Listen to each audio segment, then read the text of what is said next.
mo, Hiroshi. Hindi tama yung nararamdaman mo. Lalo't ipapakasal ka na sa ate mo. Humingi ka ng paumanhin sa kanya ngayon din. Huwag mo akong titigan ng kanya, Hiroshi.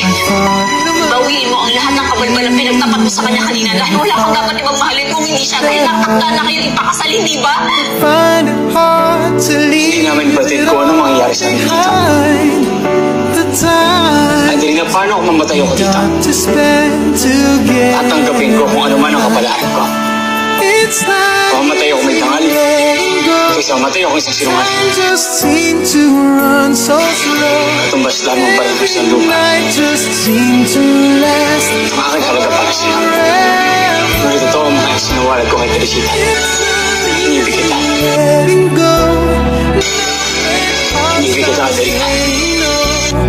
Can we talk it out? 'Cause it's